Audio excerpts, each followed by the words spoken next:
pessoal, tudo bom com vocês? Espero que todos estejam bem, tá certo?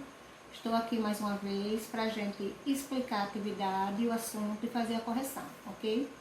Eu passei para vocês semana passada sobre filosofar e pensar, né? Então, o que nós podemos dizer sobre isso?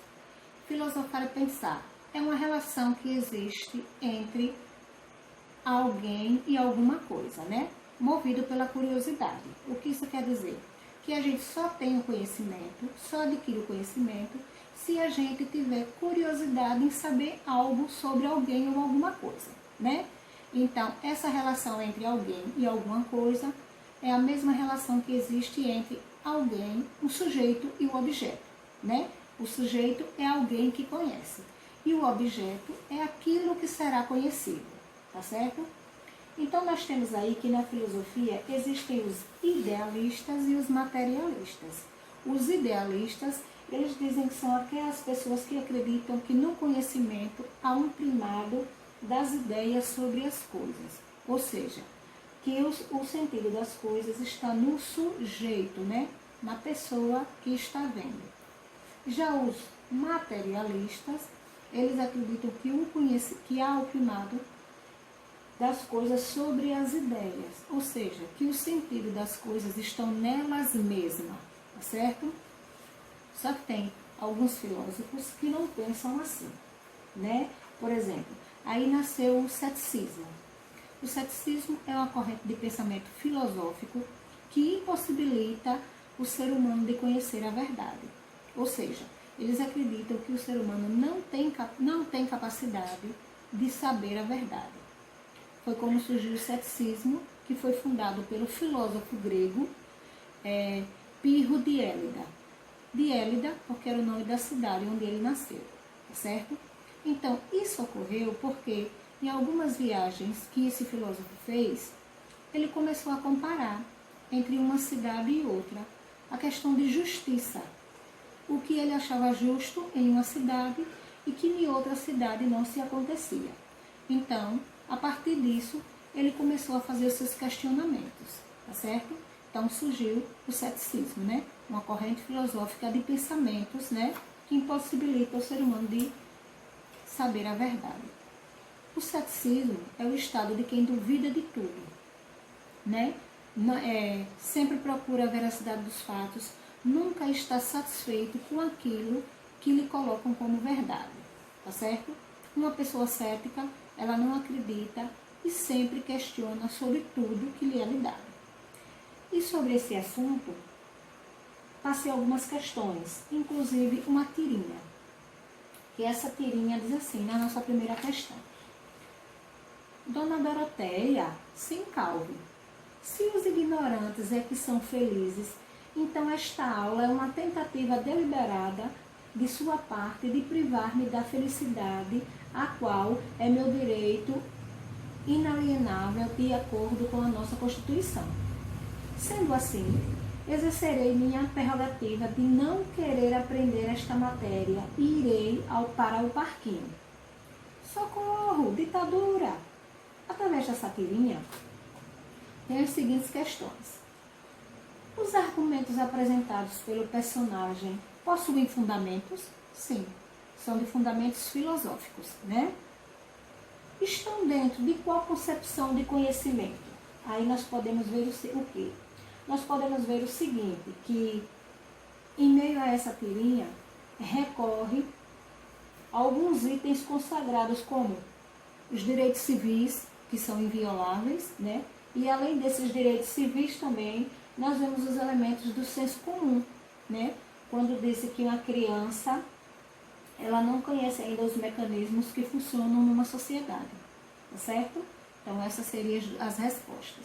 Conhecimentos filosóficos, depois, os direitos civis, que são invioláveis aí, que apresentam, né? Como o direito de ir ao parquinho, o direito de lazer, e também o senso comum, por a criança ainda não conhecer os mecanismos de como realmente funcionam uma sociedade. Na letra B, as regras impostas pela sociedade representam uma ditadura? Explique. No caso, ele está fazendo uma pergunta pessoal. Na sociedade que nós vivemos hoje, vocês acham que algumas regras impostas na nossa sociedade é do regime de ditadura, aí vocês vão explicar se vocês concordam com isso. Se não, tudo bem. Número 2. O que é o conhecimento, né? Pelo que nós estudamos aqui. O conhecimento seria o quê? Uma relação, tá logo acima onde vocês estudaram, né? O conhecimento seria a relação que se estabelece entre alguém ou alguma coisa movido pela curiosidade, certo? Na próxima questão, diz o seguinte: faça a distinção entre sujeito e objeto. Essa distinção vocês tanto podem pegar pelo assunto, como vocês podem fazer com as próprias palavras de vocês, contanto que não fujam do contexto, né? Quando ele diz aqui, olha, que o sujeito é aquele que conhece e o objeto é aquilo que é pensado, que se apresenta diante de nós, né? Ou seja, tudo que nós vemos, tudo que nós podemos olhar, tudo que está ao nosso redor é o objeto, tá certo? Então, essa seria a distinção.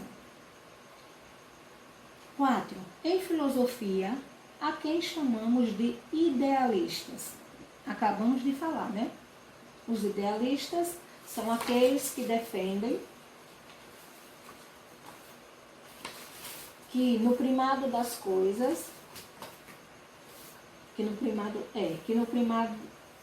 acreditam que no conhecimento há um primado das ideias sobre as coisas, ou seja, o sentido das coisas está no sujeito.